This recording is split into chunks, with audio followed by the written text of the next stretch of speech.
afternoon, Upstate South Carolina. How we feeling? Oh, wow, that was terrible. Good afternoon, Upstate South Carolina. How we feeling? All right, here we go. Still with us. Well, thank y'all so much. Hopefully everybody's enjoyed the morning. Let's give it up for our friend Rebecca Ryan this morning. She did a fantastic job. And Dove kicking us off with all that energy I thought was incredible. The sessions were great. We got the best mistress. The mistress with the most is here, Amy Wood, who's done an incredible job. Just can't say enough good things about the event so far and the energy that's been in the room. So let's keep that going through our panel this afternoon. All right, one thing we want you to do is, oh, not now, that's us, but later you'll see the social media board flying by. You've seen it in different spots around the place today, but on your screens you're going to be seeing your posts, which means the world is seeing your posts. Your whole world of people that follow you will see what is happening here today. It may make them interested in joining 10 at the Top. It may make them interested in having a conversation with you about what you've learned today. So make sure to use the hashtag #TATSummit when you post your videos, pictures, whatever you like. We would love to have the board filled up with more of your content. So thank you for doing that. We have, of course, a beautiful lunch that's underway, and we want to bring up right now the Vice Chairman of 10 at the Top, James Bennett, for our invocation.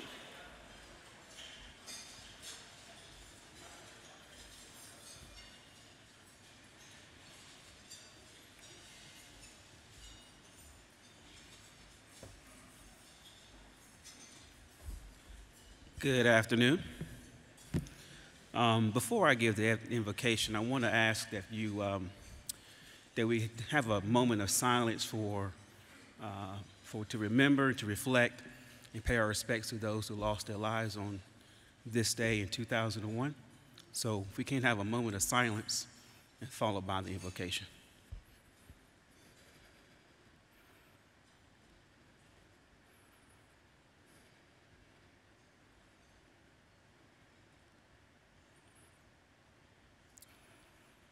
Heavenly Father, we thank you for this day. It's another day that you have made, and we shall rejoice and be glad in it. We acknowledge you as our Creator, and you are certainly welcome and invited in this event. First, we pause to remember those who lost their lives on the events that took place on this day in 2001. We ask that you continue to be with the families and the communities that were directly affected by the horrible events that took place 23 years ago. Secondly, we want to thank you for allowing us to gather here today. For your word says it is good and pleasant for us to dwell together in unity.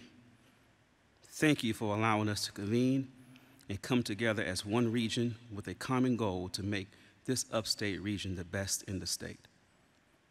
Bless each and every person, organization, and county that is represented here today.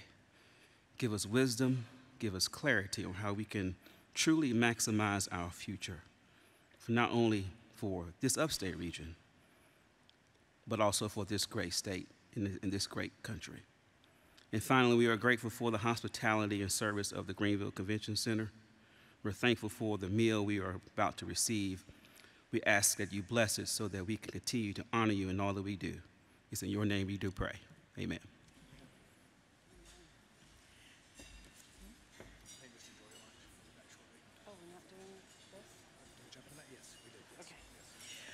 All right, and we want to acknowledge, since the beginning of 10 at the Top, Blue Cross Blue Shield of South Carolina has been a critical partner and supporter of the efforts to promote collaboration and partnerships in the upstate.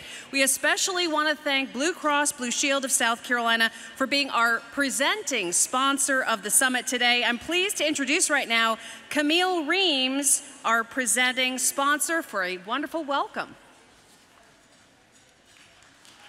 Welcome, Camille.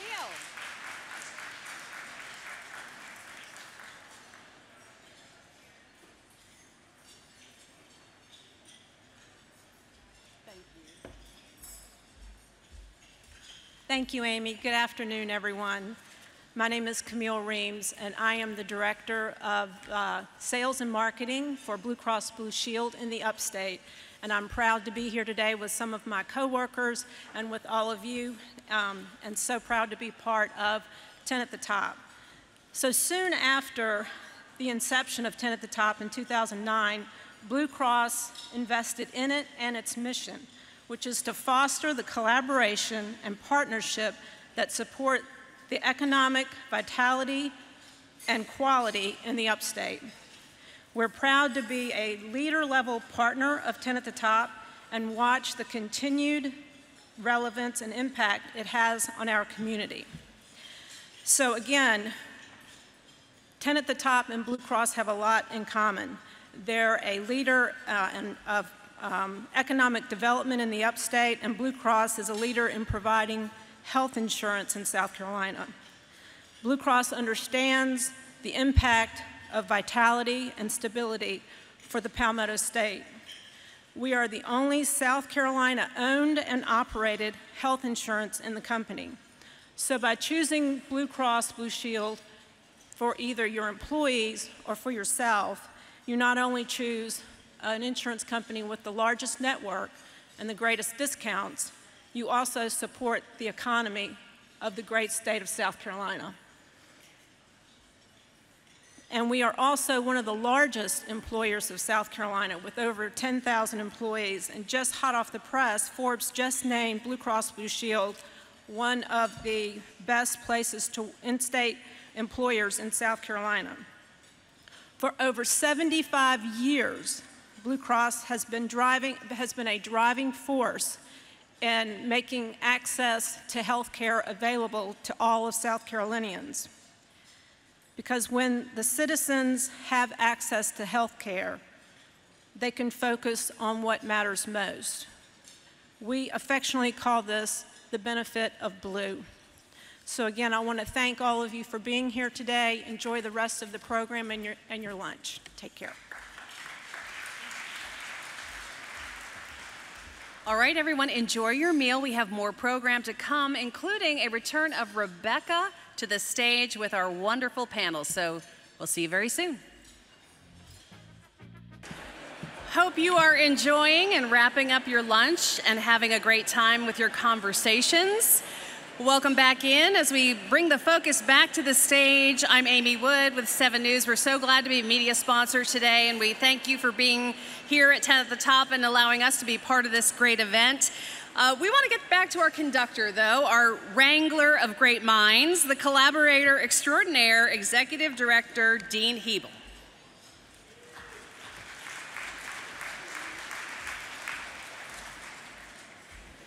This is my only time up here, so can you all please join me in thanking Amy for another great job.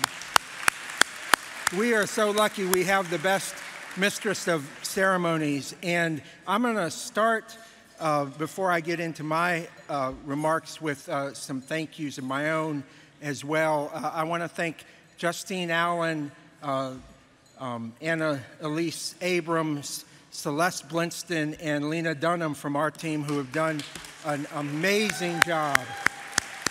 So please, as you leave today, please thank them. They are just amazing and have done a wonderful job. So I'm going to spend just a couple minutes talking about 10 at the Top and our work. So I want to start, if today is the first time you've ever been to a 10 at the Top event, please raise your hand.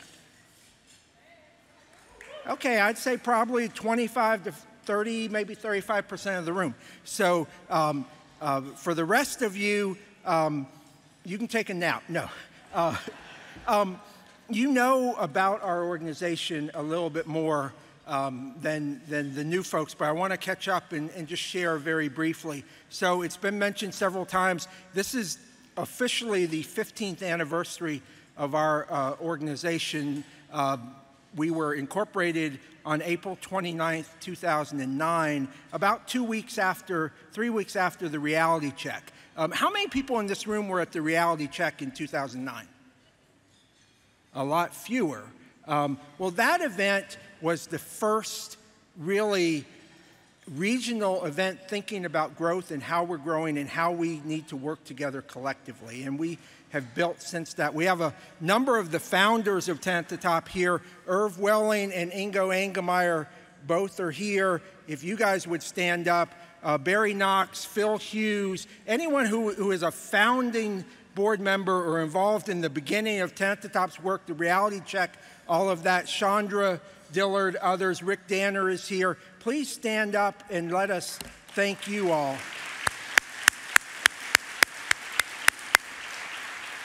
Hank McCullough, you know, a lot of people have been involved in this organization since even before it was an organization. And what we really do, I'll boil it down to 4 things with one then goal. We connect, we collaborate, we communicate, and we convene. And all of that ultimately to build the collective capacity of the upstate region around issues that impact economic vitality and quality of life. And we have done that over 1,000 community meetings with over almost 60,000 people engaged since I got here in 2010. Right now, we have a number of initiatives, but I want to focus very briefly on 5 of them to share with you and hope that those of you who are not engaged will become involved. The first is the Upstate Mobility Alliance. GP McClear, where are you sitting?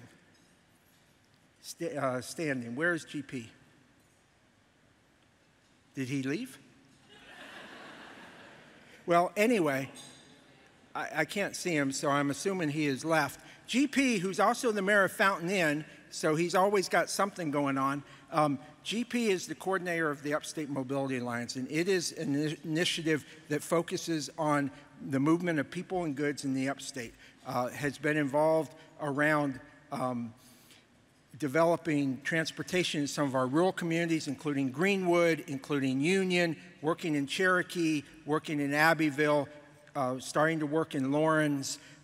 That's important. Another thing that they did that fits very well with the theme today of thinking about the future is earlier this year partnered with GSP Airport and the South Carolina Department of Transportation to do a study of the potential of a transportation hub at GSP Airport, because there is no transit that goes to GSP Airport right now. And maybe we're not quite ready for that as a region, but I guarantee in 5, 10, or 15 years, if we don't have transit at GSP and no connection there, people will be asking why we don't.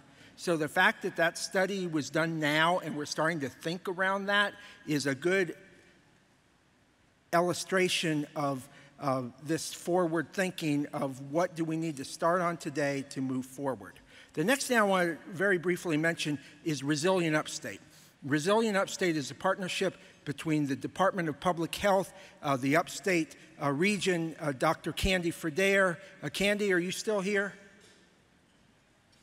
Yes? She's back there at table 30 or 20, 30. Dr. Fradair came to me a number of years ago to build a partnership that has led to the identification of behavioral health, mental and behavioral health, as a needed issue to work on at the regional scale. We were very fortunate to create a partnership with the South Carolina Office of Rural Health to be part of that. Jessica Seal, who I don't know if Jessica is still here, she was here earlier, is our facilitator. And that partnership has led to work groups that are working on 4 key areas of behavioral health. And those include business linkages, connections between services and our business community, a professional pipeline for mental and behavioral health workers, the profession itself, the stigma related to behavioral health and mental health, and then the systems, the in-place systems and how we work together to make sure that that is in sync, and we're working on that. We have a session coming up on September 25th, if anyone is interested, where the 4 work groups are going to come together for kind of a midpoint check. But that is a great effort that is moving forward.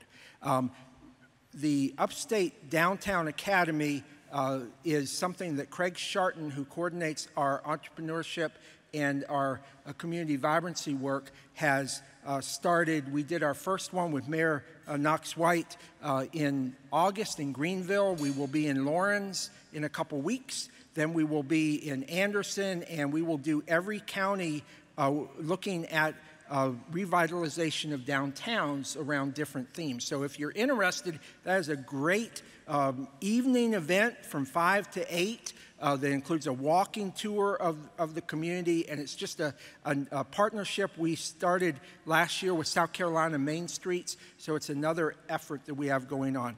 The Elevate Upstate Vibrancy grants that Hughes Investments has been investing in for over a decade has helped about 40 communities in the upstate do vibrancy initiatives, everything from the Greer International Festival that started to the Seneca Cats, the cast iron cats in downtown Seneca, to the Upstate Italian American Festival, and many other things. The Vibrancy Grant deadline is the 20th. We had 36 interest forms this year, so we're expecting that would be the most we've ever had if they all come to Vibrancy. So at our Celebrating Successes event on November 19th, those will be announced. And then lastly, a new initiative that is really, we've been working with partners within the upstate continuum of care, looking at efforts around homelessness. And we've realized it was one of the folks said at one of our meetings, well, you can't have homelessness without, or you can't impact homelessness without housing.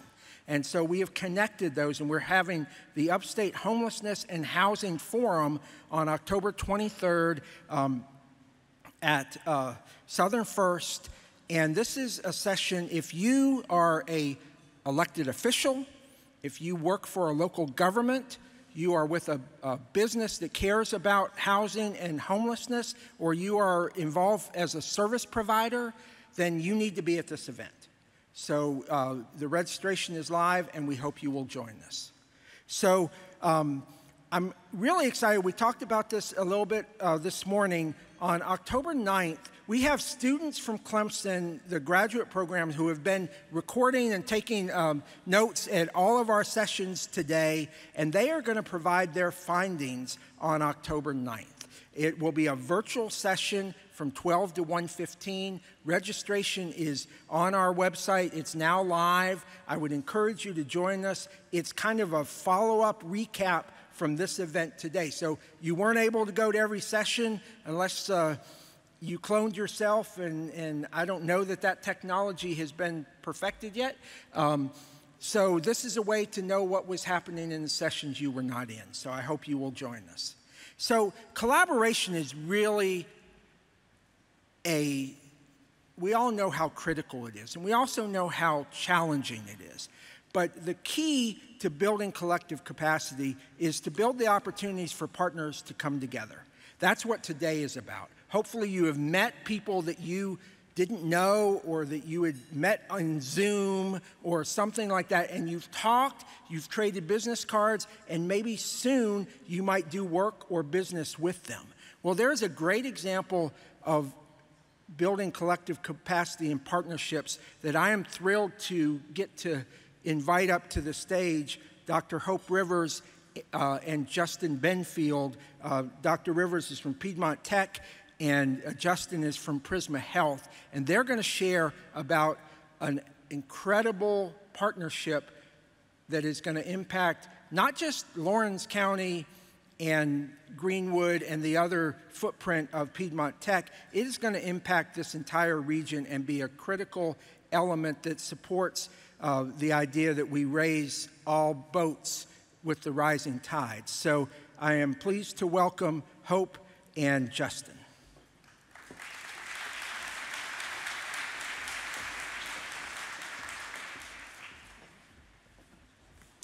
All right.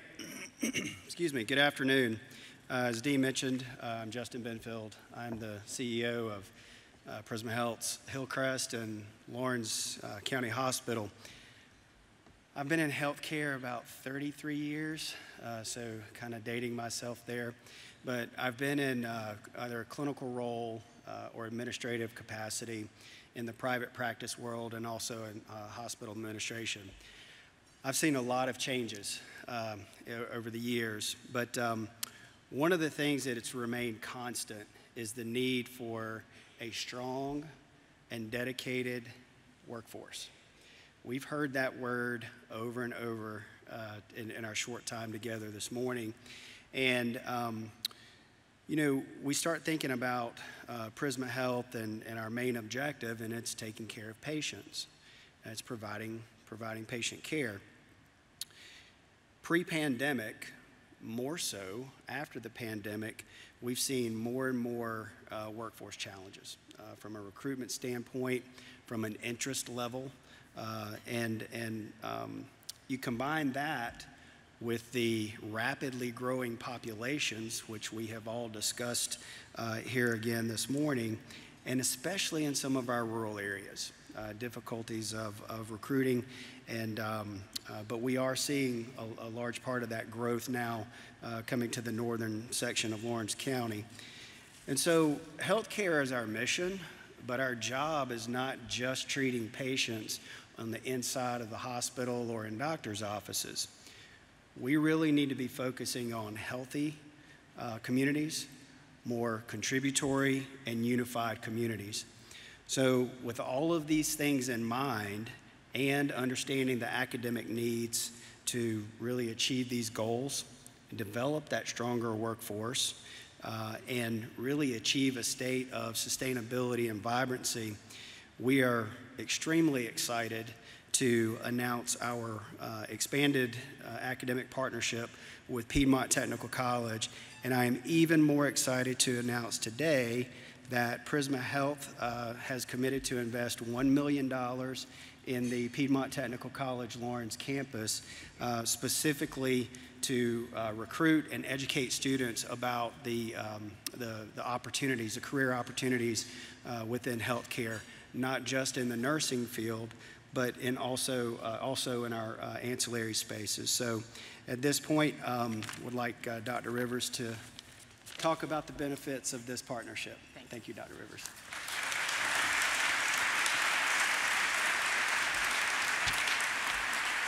Thank you. Thank you, Justin.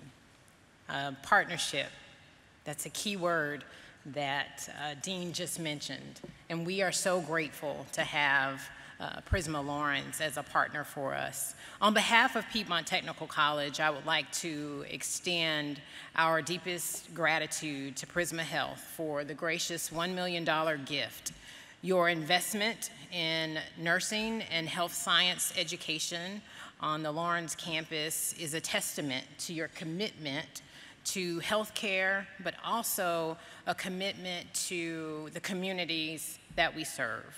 This partnership will help us to address critical health care shortages, workforce shortages, by providing more students with access to quality education and training, the creation of new learning environments and increased opportunities for aspiring nurses and healthcare professionals. We could not do this alone. So at this time, I would also like to extend a bit of thanks, gratitude, I don't know what word to say, to Dean Hebel and the 10 at the top staff for focusing on collaboration and partnership. We appreciate you. I also would like for the members of the Piedmont Tech Commission, the Piedmont Technical College Foundation, and the Piedmont Technical College Administration, if you would please stand today to be recognized as a key component of this. We also have some members from Prisma. If you all would just stand for just a second so everyone could see.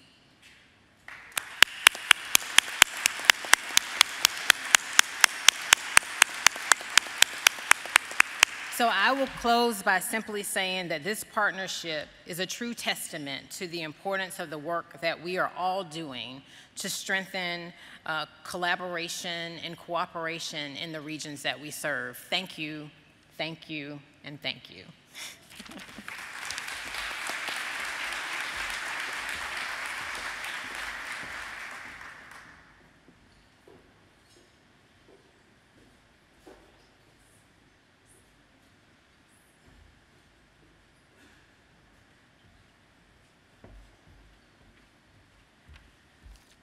Congratulations once again. That $1 million as a partnership. Bravo. Well done and exciting.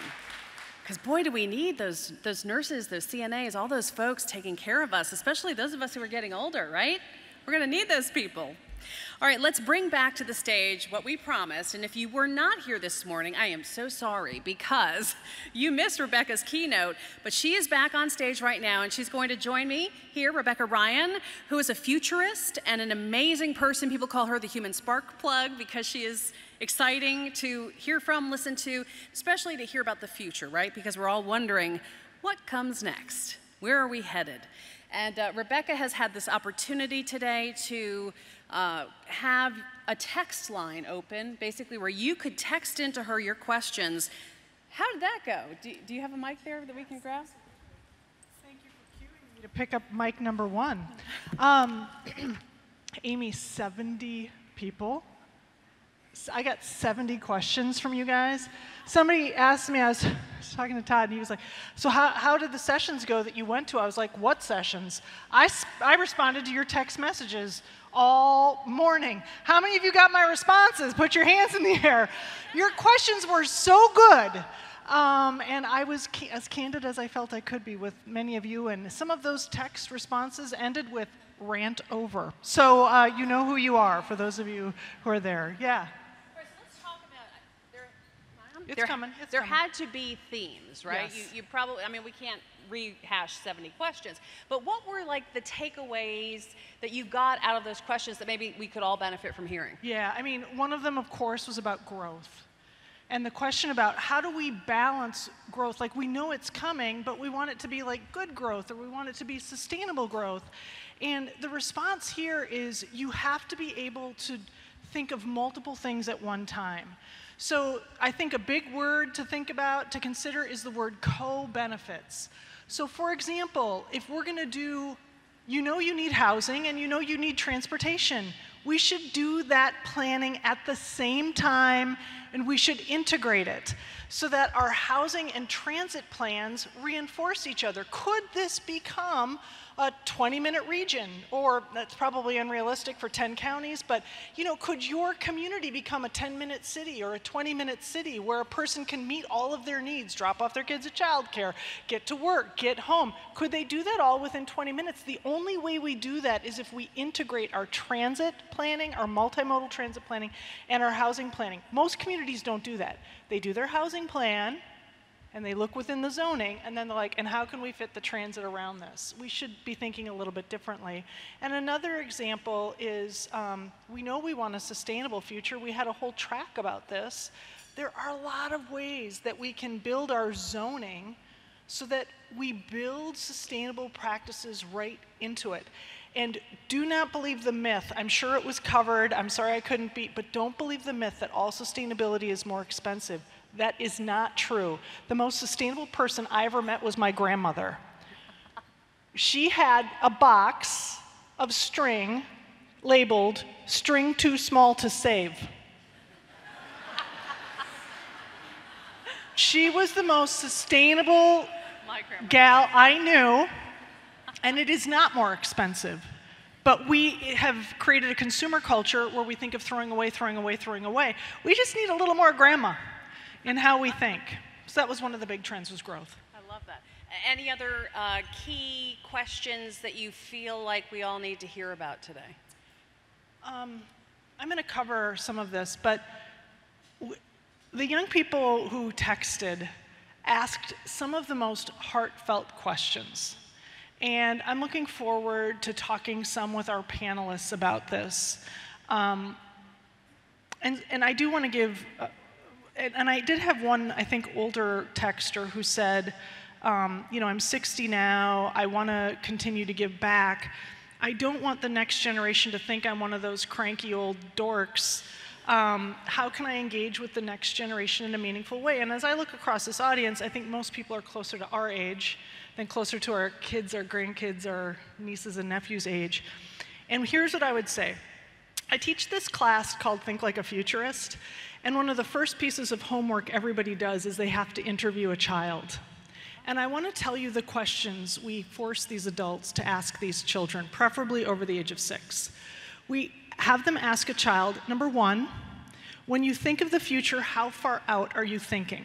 A 6-year-old might only be thinking until their 10th birthday. But a 17-year-old maybe has a longer time horizon. Individual results may vary.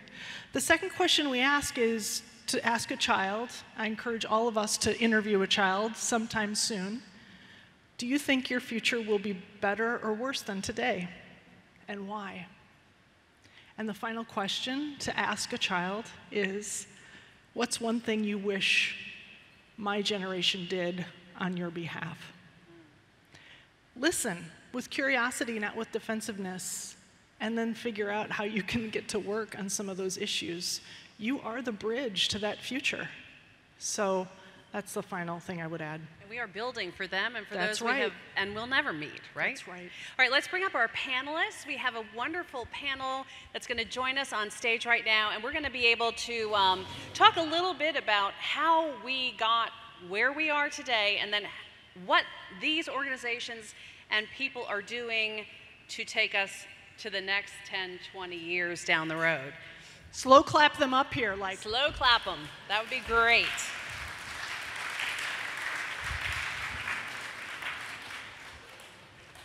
Your slow clap is so good I can't even hear it anymore. That is a lot of pause between the slow claps, wherever we're there's gonna a have microphone. everyone introduce themselves. We're going to start, ladies first, with our esteemed Chandra Dillard. Well, good evening, everybody, or good afternoon. I'm Chandra Dillard, Director of Community Relations at Furman University and South Carolina House of Representatives for House District 23. I have one fan out there. I heard him over here. Yes, that's right. There's a lot of Furman here today. Does this work? Yes, sir. It does work. I'm Knox White, Mayor of the City of Greenville for many years. So many that we love the success story. Alan? I'm Alan Jacoby, and I'm a president of our textile division at Milliken & Company. I've been in the upstate 15 years and at Milliken 22 years. And Dr. G. Anand Gramopade. I've been in Greenville upstate area for now 32 years. I've been at Clemson for 32 years. I'm the Dean of Engineering, Computing, and Applied Sciences at Clemson. A little impressive, might we say, right? What a wonderful group of people to twist their minds about some of these topics that we have talked about today. And we're going to start with Rebecca going back to this youth question, this youth perspective. So talk a little bit about what they were asking you so we can glean knowledge from our panel. This is a really specific question, and for those of you who texted me, I want you to hear yourself in this question.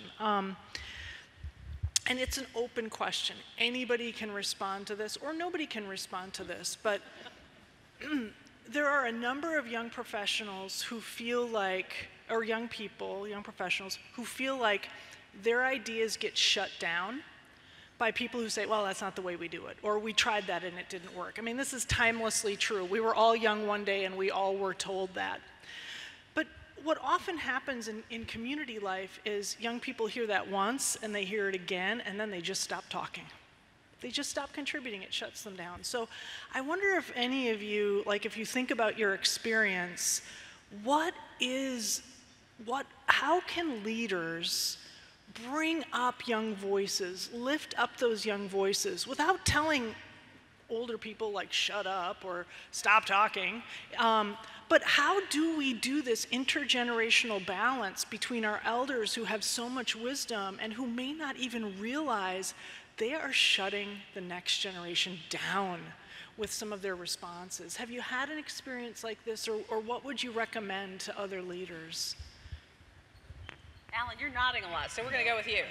I have a senior in high school, and he would completely disagree that I don't shut him down, and it's hard as a parent. But in my day job, you empower people, especially the younger generation. You give them the freedom to make mistakes, and I know it's really hard. It means you have to listen, and you empower, and I really believe strongly in that. And you know, they may come up with ideas that that aren't the best ideas or aren't right.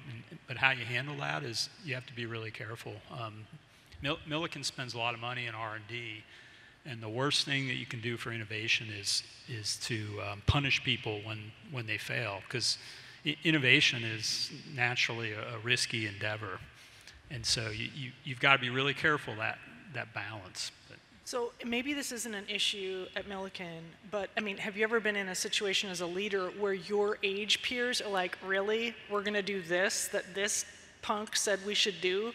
How do you deal with the peer pressure from your peers? Yeah, I mean, that happens all the time. Big companies, big organizations are cross-functional, and you know, we all have different leadership styles. So I think you just have to align before meetings. You have to you just have to align on what the objective of the meeting is and how you're going to react.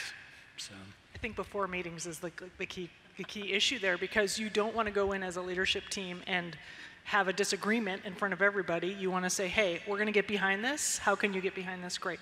Mayor.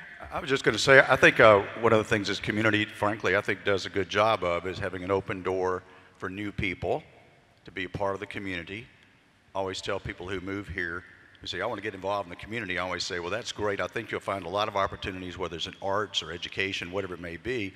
But be careful, because after a couple years, just a few short years, you might ask to be chairman of the committee. And which is a good thing about Greenville. Greenville's always been good about that for a long time. There was interesting reasons behind that. But as far as young people go, the best test of that is whether they're out on the streets participating in what we have in our community. And that's what I think we're all very particularly proud of. You go into downtown Greenville, whether it's a special festival going on or just another day in downtown Greenville, and what you see is overwhelmingly a lot of young people. Very diverse group of people in different ages is something I think we're particularly proud of, and a sense that, hey, this is my city. Let me show you my Falls Park, and that's the experience that we have over and over again, and it's a great thing to treasure, and you don't see that in many cities. You don't have a sense of ownership about the public spaces and activities in a community of any age, frankly, but we have that in Greenville, and I'm particularly proud of that. I think we have to be very intentional as leaders to leave space for young people to speak their truth and not frown on them when they do.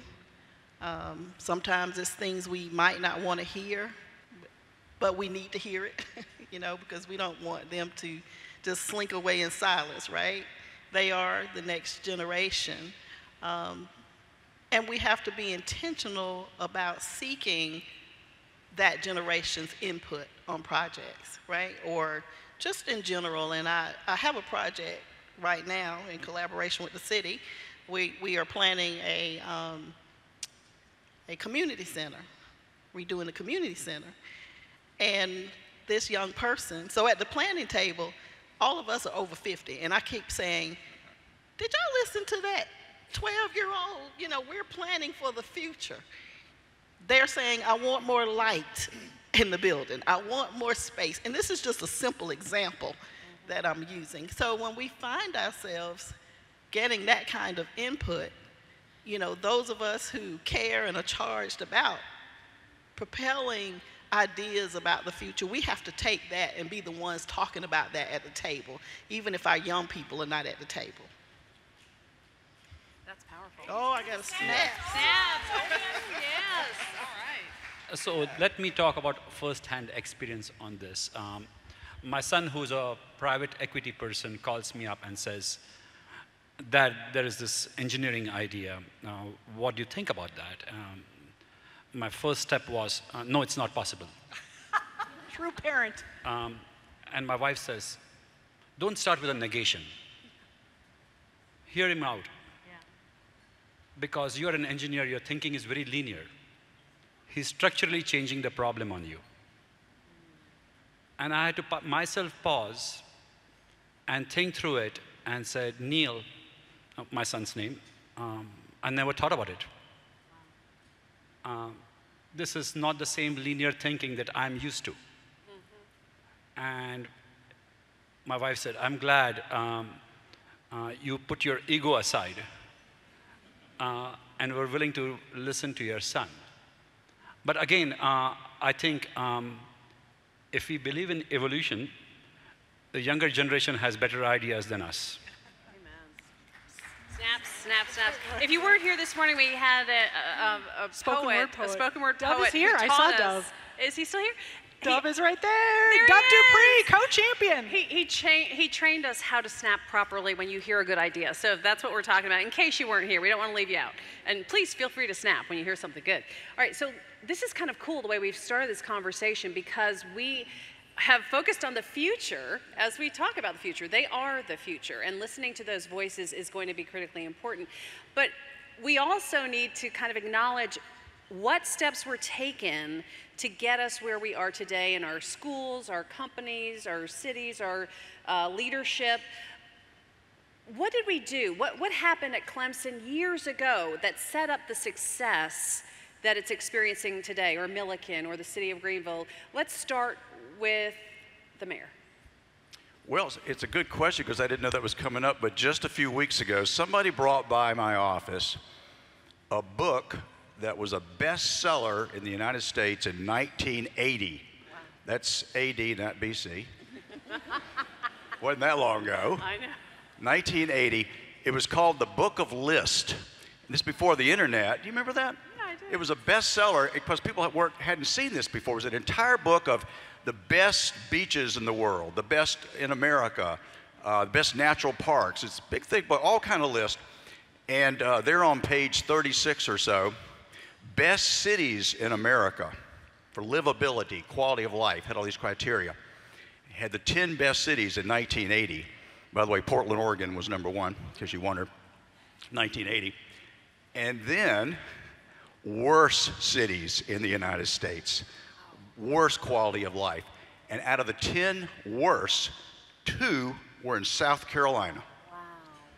Charleston and Greenville. Wow. Every criteria. And so I point that out because it shows the possibility of change. And I think if anything's a hallmark of the upstate in South Carolina has been an intentionality about planning, an intentionality about doing things a certain way differently. I mean, this is an area that reinvented its economy. In 1980, it was all textiles, no offense. But there were decisions made. I mean, there were intentional decisions led by the Chamber of Commerce to diversify the economy of the upstate. That led directly to General Electric, Michelin, and on we go from there with automotive later on. So intentionally about that, and I would say also intentionality about rethinking what a downtown is and what a city ought to be, starting back in that era. But that was a wake-up call for our community and probably many others too. So we're still on great lists, but we're on better lists now. And now, as if it was a political debate, let's get over to the textile guy to give him a chance to defend himself. Because Milliken, the cool thing about Milliken, and I've followed the company, I live in Spartanburg, very proud of the company and all it's accomplished and the innovation. And the thing that Milliken did is they thought big, and talk about R&D there has been essential and really admired around the world for years. Yeah, and before I forget, we're actually more non-textiles now, if you include floor covering, chemicals, and healthcare, than we are textiles. So I didn't want to miss that, because we've been around since 1865, so we've learned how to change, I guess. Yep. And we've evolved. We started out selling woolen goods in Maine, out of a general store. And so we've remade ourselves dozens, if not hundreds of times. And yes, a lot of that is through innovation. But I would also say it's the Milliken I know for the last 22 years, we're privately held, 5th generation, very strong values. So it's still held by the Milliken family and their heirs. And their values are our values. And I know it sounds corny, but we live them every day. We interact with our shareholders. And those values are long-term. Mr. Milliken, we were talking, Mayor had the opportunity to know Mr. Milliken even better than I did. He was the 3rd generation leader that's kind of an icon. And he used to talk about 100 years. He's like, I want a project or a plan or a plan that will be here in 100 years. Now that's a little extreme, but so Milliken, even in my 22 years, we're a completely different company than we were 22 years ago. And I'll give you one final example. We have a long-term strategic planning process. Till a month ago, I was Chief Strategy Officer, so I know it really well. And in 2018, we developed a 2025 roadmap or strategy and vision. And one of the things we wanted to do was to diversify more away from textiles, not disinvest in textiles. We continue to be a leader there, but disproportionately invest in chemicals in particular. And we've made at least 3 acquisitions, and that goes back to my opening point, which is we're as much chemicals, specialty chemicals now, as we are textiles. So it's that long-term strategy process to intentionally achieve a goal, and we did that in about 7 years. So I love the concept, though, of Mr. Milliken thinking that far out. I got to know Mr. Milliken because my kids got to sing at his birthday parties at the day school in Spartanburg, so it was very fun when he was still with us. All right, let's talk, Dr. G, from a Clemson perspective. I mean, you've been there 30 years. 30 years now. So one of the things that universities always do well is preparing the students for the next jobs, right? But the challenge is not to prepare students for the next set of jobs, but do they have the skills to create the next jobs? It's a slightly different mindset. Computing is going to change everything. Everything, I say, from materials to mobility to healthcare. Just to give you an example, all of you use cell phones. Do not go on the internet right now. But how much did it cost to keep your cell phone charged 365 days of the year, 24/7? Any ideas? Anyone want to take without looking at the internet? Take a guess. How much? Okay, it costs 50 cents. I was gonna say low. It costs 50 cents to keep your cell phone charged for a year. That's the charged energy bill. That cell phone is much more powerful than a laptop from 5 years ago. Wow. Computing is going to change everything. Yeah. Computing is going to change healthcare. Computing is going to change how we work in the environment. Computing is going to change engineering. Computing is going to change how we interact with each other. Today, a cell phone was lost. If mine was that, I would be in panic. Me too. But what I'm saying is, computing is going to change education. Yeah. And it's going to change jobs. It's going to change how we interact with people. So the question that begs to be answered, are we at Clemson, whether it's engineering or architecture, preparing our students knowing that this is the reality? And how do we do that? So an example is, we just created a new degree called, an undergraduate degree called automotive engineering. My mechanical engineering colleague said, oh, it's a mechanical engineering degree. My electrical engineering colleague said, oh, basically it's a battery and a car, and it's nothing but electrical engineering degree. The computer science said, it's nothing but a cell phone on wheels. Okay. And I said, no, it's an automotive engineering degree. But with that said, Virginia Tech announced an automotive engineering degree.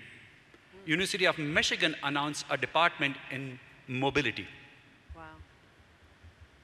And so what I'm saying is at Clemson, we always have to look forward and see not where we'll be 5, 10, 15, but 25 years from now. Yeah. And I say this because if we don't, we will not be leaving the planet, the place, better for the next generation to come.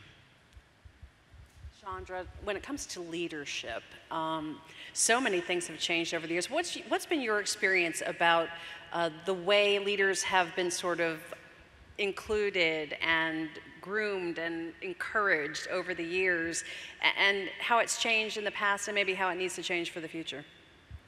Well, that's a good question, Amy. And, you know, I'll say that when I started my journey of wanting to be a part of this Greenville community and offer ideas. I tried to become a member of a board here with the city, and I didn't make it. So I decided to run for office. You can do a lot with the no, you know, depending on your personality, right? Right, but I say that to just say that, as the mayor said, we have a lot of places to plug in, right? Sure. In this community, in this state. So, you know, as a state representative, I want to plug the state, of course. We have so many initiatives going on. If there is something that you are passionate about, there is a group already formed that needs your talent, your ideas, and skills around that subject matter. If it is not, and it's something you are passionate about, then start your own group. You know, really, I'm serious. You know, because at my level, I see a lot of different constituents and stakeholder groups, and working together collaboratively, convening people around different issues really has been not only the success of Greenville, but I would say even the state. Because even when my colleagues aren't paying attention and we are chasing that bright, shiny thing, we need you as leaders to redirect us toward the future, toward the things that we should be talking about to improve the quality of life or the business environment or education, whatever that subject is. We need you to redirect us and to educate us on those subjects. So there's a place for everyone. Amen. And it's not just young people. Probably 5 years ago, if there were any pickleball courts in Greenville County, I don't know where they are. Those are not young people who are advocating for that. That was older people. And in quick order, how many pickleball courts are in the upstate of South Carolina now? Oh, gosh, no telling. Yeah, I mean, you can organize around your passion and do amazing things in this community. For a different kind of example. Absolutely. Yeah. Wonderful. So as a futurist, one of my practices is every Wednesday at 5 Eastern, 4 Central, I get on a Zoom call with other futurists who are also, like me, working for the public sector. I work primarily thinking about the future of cities, the future of communities. And what we do at this meeting is we all bring a weak signal of the future, something that they've read or seen or heard or experienced since they were at the last meeting, that they wonder if this could be a signal of change, right? And then after we share our signal, we kind of all talk about it. So if you're up for it, I'd like to create just like and Amy, I want you to participate as well. I'd like us to just create like our own little signals panel here. And my invitation is, weak signals are things that haven't yet entered the mainstream. They're not things everyone is talking about. So it could be something that you hear when you talk to other mayors, could be something that you hear when you talk to other computer nerds, or whatever your domain is. Nerds rule the world, man, and we all know it. So anybody can start, but what is one weak signal of the future that you think the upstate might need to start thinking a little bit more about? A weak signal. So not a mainstream trend, but something that's just makes you kind of tip your head to the side a little, like a dog hearing a harmonica for the first time. Weak signals of the future. Something that not everyone is talking about, but maybe we should talk about it a little more. I'll start. I'll jump in here. Everyone's thanking you right now. They're like, oh, thank God. We didn't give them any of these questions because we wanted it to feel very impromptu. Well, the weak signal that I think we might need to be talking about is, as we experience the churn, yes, how do we protect or continue to advance what is special about this place we call home, and to be intentional about it? because I think as we do our work in our particular areas, you know, we are encountering different thoughts, people who are moving here who expect certain things, and that can be on a local level or state level. But the beauty of our community and the way we do business with each other and we live together with each other, you know, I think is quite special. Is. And if we want that to continue and to welcome our new residents, you know, co-workers, all of that, I think we've got to start thinking about how we live together, right? So that we don't look up 10 years from now or 15 years from now, we don't recognize the upstate, or we're not connecting with each other as people to come together in a great room like this. And that's just a little something that, you know, I'm seeing we might need to pay attention to. And I think that's a wonderful answer. And growth is on everyone's minds. That's what this conference is all about, how we grow the right way. And I know the city, we're very sensitive to it. But in terms of the population increase coming in here, which is just extraordinary, by the way, you know, we live so close to it, I don't think we quite understand that from a nationwide perspective, just South Carolina, Florida, North Carolina, Texas, the growth is unbelievable compared to the rest of the country. And we see it here. My concern, I guess, is similar to what Chandra just said. When you bring in a lot of new people, I think we're going to see some surprising results of that. I think we just don't quite understand yet the people who are coming here, where they're coming from, the talent that's going to be coming here to do new ideas and new thinking. That's going to be a reality that we'll look back in 10 years and say, wow, things began to change. Now, some of it's good, some of it bad. On the bad side, where the culture changes in not a good way, my best example is what happens on Woodruff Road, when I can tell you, I'm a native here, I can honestly tell you the first time I was at least conscious of the fact that people are blowing the horn when the light changed. I mean, we don't do that in South Carolina. We do now. We blow the horn to say, hi, Chandra. And now it happens. And hey, that's seriously, there's something going on there. Yeah. But anyway, I think I love it. That's going to change us. Mayor, I love it because that's a signal you can hear. These are great examples of weak signals. I see your mic is up. So one of the things we always promise ourselves that with great advances, we will be bringing good for the broader community. It never happens. It never happens. There's always a section of the community that is left behind. Example, we talked about internet. It will change everything. Well, there were people who never had access to internet because they didn't have the bandwidth.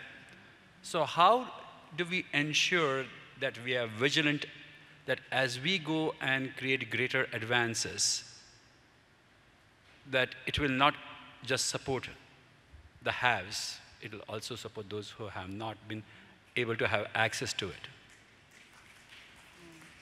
Because if we really believe in advances, it should do the greater good. And that's what we have to be vigilant about.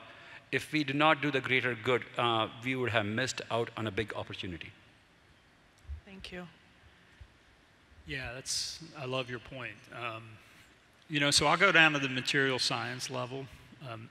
Milliken is a material science company. That's what we innovate in. And, the world can't sustain the populations that we're projecting out there. And it's not a weak signal, that's obvious.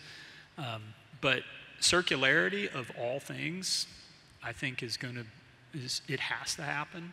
We can't consume materials in a linear fashion. And if you just project that and do some scenario planning on what that means to so many items, it's a game changer. And then, again, not a weak signal, but artificial intelligence, data analytics, there is just so much data out there that's being collected. I don't know if anyone's quite, better than I do, quite figured out how to extract a lot of value from it yet, but that wave is going to change everything we do. We're automating all of our plants and we're collecting all that information, and it's it's mind-boggling what you can do with all that information. And I'm not smart enough. Maybe the futurists are thinking about where that lands, but it will affect every single one of us and our children and their children. So. What about you, Amy? I spent a year volunteering at a Title I school in Greenville, and it was an elementary school, and I'm going, to read to the kids. It's really fun. It's one of my favorite things. It was part of the downtown Greenville Rotary Club, working at Alexander Elementary School, and every time I went into that classroom, there were different kids, all year long. So when you talk about churn, and this is probably not that. This may be poverty, and we got evicted, and we had to move to a different location, and now I'm in a different district. And I mean, it's just this, there is so much chaos in that for those children and those teachers who are trying to keep kids on track and help them. And it really struck me as like, I just didn't fully grasp like how devastating that is to the educational process. And I don't know what the fix is, but it definitely is like, it was just every time. It was some other kids that were gone and some that were new. This has been a really good signals panel considering they've never done this before. So just maybe a couple of snaps for these week's signals. Thank you. Amy, what's your next question for this group? All right, well, we talked a little bit about what we've done in the past, but let's talk about the things you're doing, you yourself, your organization, your community, to get ready for the next 20 to 30 years, or maybe 100 years if we go Milliken's way. Who would like to start with that? Mr. Mayor? Well, I'd like to think that the city's very much focused on that, what we're trying to accomplish. We're focused on the growth issue that, again, this conference is all about. And you can't focus on everything as a city, but the two things that really have come to our forefront is in terms of managing our growth and maintaining the quality of our life and maintaining an authentic community that looks like Greenville 50 years from now, 20 years, 50 years from now. And what would those be? And the two we really do focus mainly on, if you kind of look at what the city's doing, is first green space and parks. Great thing about parks and green space is that they speak to people's soul, if you will. It speaks to a community, and they don't go anywhere. They're there forever, whether it's Central Park in New York or whatever else. Oftentimes, this is sort of the heart and soul of a community. So beginning with Falls Park and the reclaiming of the Reedy River, and now Unity Park upstream, we're creating this wonderful core of Greenville, the heart of Greenville that people can enjoy. And along with that comes the Swamp Rabbit Trail and the focus on all of that. So all of that is very intentional part of something that we think is not a little thing, but a very big thing as we maintain the growth in this, as we deal with the growth in the community. And the other thing we're focused on after that would have to be in the area of affordable housing. It's a national issue.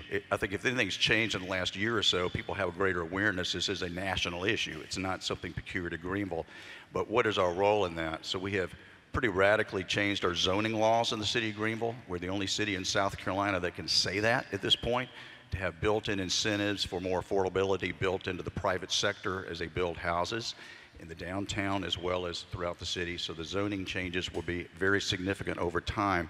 And then secondly is about land. We have these pockets of these enclaves, if you will, that the city owns and controls adjacent to Unity Park and now in the Haney Serene neighborhood on Church Street. All these significant because they're right in the heart of the city. They're not future affordable housing. By the way, it's out 20 miles outside of town with no transportation. They're in the heart of the downtown, where we'll build this out over the next 5 and 10 years.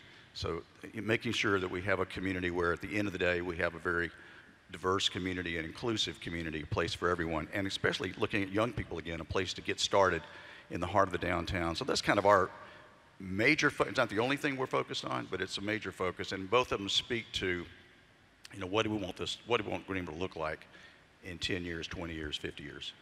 Yeah, and we don't want company secrets, but I think we're looking too for like process. Like in other words, maybe some of the cool things that Milliken does in terms of the way you go about it, planning the future, that would help maybe a smaller company that's here today that doesn't isn't familiar maybe with those processes. Yeah, I mean, I think the big leap of faith that our CEO did 2018, 2019 is we committed to net zero by 2050. And there are lots of companies doing that, but we went even further. The main, call it the auditor standards company is SBTI that's kind of coming along. We were one of the first 50 companies globally to commit to that. Wow. And we didn't know how to get there. That, you know, any of you who know a large manufacturing company like Milliken getting to net zero relies on a lot of collaboration from your suppliers and your customers and a lot of innovation. But we're on track so far to hit that goal. We don't know how to close the gap, say, in the last decade, and that's going to take a lot of collaboration. But that's a really important one. You know, and another one that I was intimately involved with. I used to run a business that sold into plastics. Yeah, don't run me off the stage here, but we recognized very early that plastic waste was a problem. This is back 2017-ish, and we started investing. Through a new ventures group, we invested in several startups, and I mentioned circularity, right? So, you know, Milliken can't change the world. It's going to take billions and billions of dollars to fix that problem. It's very solvable, and it will get solved someday. But we do our part through equity investments. I sit on the board of one company, one of those small companies, and I could go on, but you know, you gotta live those values, and you might make money in specialty chemicals, or I mean, a lot of textiles are essentially plastics, right? But you have to do more than your fair share to do the right thing in the long run, and Milliken really lives by that. It's one of the reasons I'm still here after 22 years. And I have one more organization I have to make a plug for. I'm on the board of Upstate Forever. Oh, nice. And Mara was talking about green space and how important that is. And you know, one of the reasons I love this area, and I've lived all around the country, is the access to the outdoors and the green space, and it's critical to the health of our people. You know, referencing back to the discussion we had earlier about the hospital system, and it's a fact that people who have access to green space and outdoors are healthier people. They have less their mental health is positive, and it's good for the whole system, which we rely on. We have 4,000 people and 14 plants in the upstate, Milliken does. So it's important to us that we manage the growth. Upstate Forever is pro-growth. It's about balance, but it's a conservation organization for those that don't know it. And you need to preserve that green space, because if you're not planning decades ahead, you'll wake up and it's gone. And you know this better than anybody. Without that green space, people will stop wanting to come here. And people and talent is the lifeblood of companies like Milliken. So we have to really be careful with that.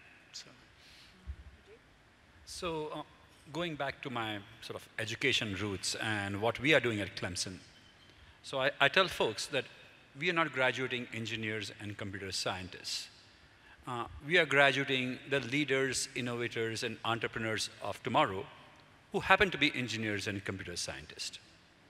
The idea being, how do we graduate holistic individuals, well-rounded people, eternal optimists, who believe in the goodness of mankind? The most important thing in a human mind is curiosity. And I tell my faculty, we will get the curriculum right, because we will benchmark with our peers, we'll look what's around, and we'll get the best of the best to train and teach our students. But how do you nurture that curiosity? What kind of programming do we have in place? How do we prepare for training them for leadership? How do we graduate a student, female, male, or whatever their leanings may be, when they are asked to do something, they'll raise their hand up and be willing to do it? It's a different kind of preparation. You need to be surrounded by mentors who are willing to do that themselves. And that's not an easy lift. It requires the entire village to partake in that effort. And that's what Clemson's new strategic plan focuses on. How do we create the best-in-class student experience that when they graduate, they go on to do great things and become great alumni? So that's our focus. That is a big lift. That's amazing. Snap, snap. Let's go. All right, Chandra Dillard. Okay. What was the word that you used, the crazy word? Schismogenesis. Does anyone remember the word schismogenesis? All right, so we were talking about this morning about there can be so much divide, right? And certainly in politics there can be, but I don't feel, and this is just my outsider in being a journalist watching you guys, I don't feel like it is quite as bad at the local level as we see at the national level with the divide, right? I mean, I feel like, well, okay, maybe it is, I don't know. All right. But I mean, it's not quite as bad, is it, or is it? Tell us. And what are you doing about it? Like, how are you going to solve this problem, Chandra? Or Chandra. Chandra, how are you solving this problem? The mayor came down to Columbia one day. I'm going to answer this question. He said, I don't know how you do this. I said, I learned on Greenville City Council. No, but seriously, let me say that, the political arena is changing. But we work with who you give us at the ballot box. But I will say that, and I'm proud to say that South Carolina's General Assembly is not like Washington, D.C., right? We do still speak to each other, we collaborate, we convene around issues, and we must, in order to work toward the future for South Carolina and her residents. And we are doing some things that are future focused that sometimes don't make the paper, right? Or don't get above the centerfold of the front page of the paper. I'm proud to tell you that we're working on energy. Now, we don't agree right now, but we do all know that we must address the grid, right? And so there's a robust energy bill that's over in the Senate right now. And we look forward to entertaining that legislation when we return in January. Cutting edge, our House Speaker has created a task force around AI and cybersecurity. I'm a member of that task force. We are probably one of the few states in the nation that is looking at this and trying to set policy where this will be good for us, right? Our educational facilities, institutions, and the workforce. And so we are delving into that. I heard about land conservation. We have boosted the conservation bank for South Carolina. South Carolina is probably one of the most beautiful states, right? Our topography, we can get you from the beach to the mountains in 5 hours, right? We must save these special places. As the fastest growing state in the nation, we must preserve land and these special places for future generations. And so also, I'm proud to say the General Assembly was not talking about affordable housing, and it's still, there's several of us whose areas have been hardest hit, but we're convening and collaborating around that. And what's so interesting about it, talking about the change, so 16 years ago, not many of us was talking about that, right? Only those whose communities were affected. But now, since the growth that has happened in South Carolina, and we need our workforce to have a place to live, right? As they do work, the General Assembly is talking about it and has had various bills and legislation to help our local communities be able to tackle this very difficult issue. People think it's easy, but it's not. And so I just tell you a little sprinkling of that we are future focused, even though it doesn't seem like it. And I was proud to hear in one of the breakout rooms I went to, the kudos to the state on workforce.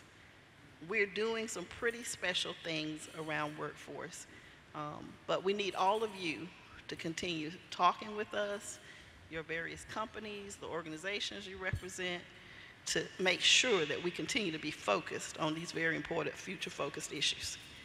We are going to leave it there. And for all 12-year-olds, if you have future-focused issues, any of these folks would love to hear from you, including our representative, Chandra. How about a proper round of applause for our futurists? Thank you all so much. Thank you so much. Thanks to our panel. Appreciate you all so much. We appreciate it. All right, well, we are going to bring back up for some final remarks before we wrap things up. Our friend Todd is going to join us.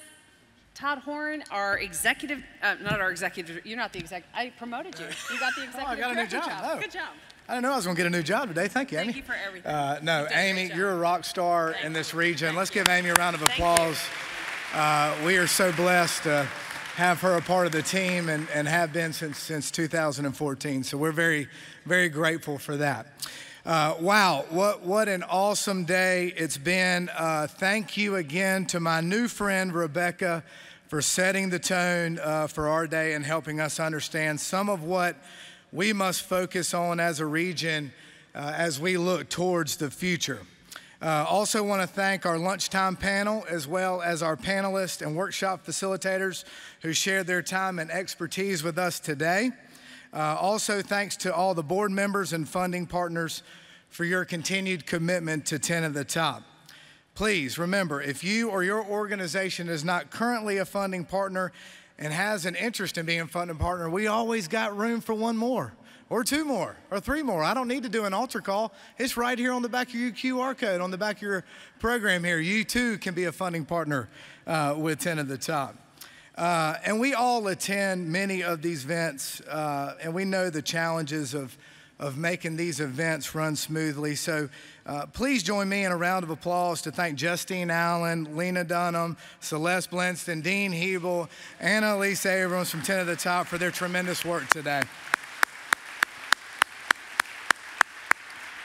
And as we close our time together today, I want to thank you for you dedicating the time to be with us today at this event, and hopefully continue to work with us as we enhance and collaborate in partnerships across this upstate region. There have been a lot of great discussions and ideas shared today. I hope you will plan on joining us virtually on October 9th for the Clemson student presentation, recapping some of our themes and challenges from each of our sessions today. There is little doubt that we are stronger together, and I invite and encourage you to stay engaged with 10 at the Top and our upstate partners as we continue to work together to make the upstate a leading place to live, learn, do business, and raise a family. Have a great day, and I look forward to seeing you at another 10 at the Top event real soon. Thank you.